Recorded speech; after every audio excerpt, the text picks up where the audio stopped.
mahal magmahal. Naku, walang problema ata itong katabi ko dito sa gano'n na.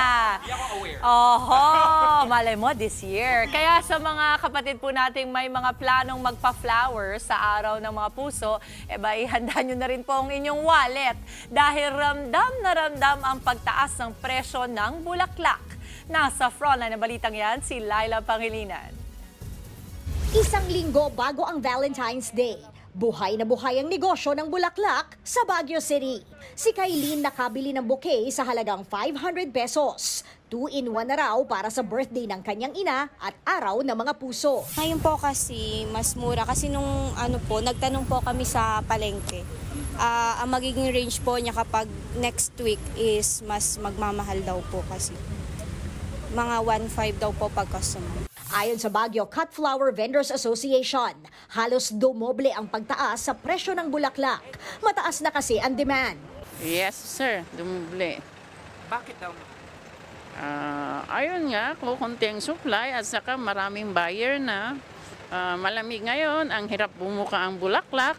Ang rose na dati 35 pesos kada piraso at 350 pesos naman kada bundle, ngayon ay nasa 50 pesos kada piraso at 700 pesos kada bundle. Ang sunflower na dating 35 pesos kada piraso hanggang 100 piso na.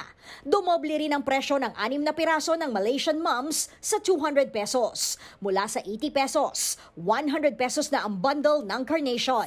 Patikim pa lang daw yan dahil aasahan pa ang pagsipa sa presyo sa bispiras ng Valentine's Day. Sa kabila nito, umaasa ang mga tindera na makakabenta sila.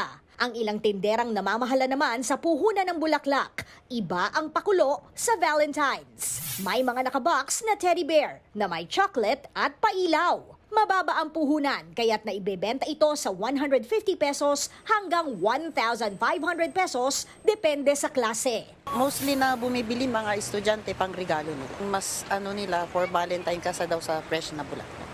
Patok rin na alternatibo ang mga fuzzy wire flowers. Iba't iba ang disenyo at pailaw. Pwede siyang ikip, pwede siyang i-display. Pag fresh po kasi masisira agad. Hindi siya pwedeng ganun po. Pang-display ganun. Sana wala lang po mabibigyan ng ganito, di ba? Meron ding flower scented na sabon. 200 pesos ang pinakamura. May maibigay mang regalo o wala sa iyong the one sa darating na Valentine's, may pangmatagalan pa rin ang tapat na pagmamahalan. Nagbabalita mula sa Frontline, Laila Pangilinan, News 5. Mga kapatid, Dimples Romana po, kumpletuhin ang inyong umaga ng mga kwentong puno ng inspirasyon. Salubungin po ang bawat araw ng may ngiti at pag-asa. Kaya't mag-subscribe na po at mag-follow na sa aming social media pages ng News 5.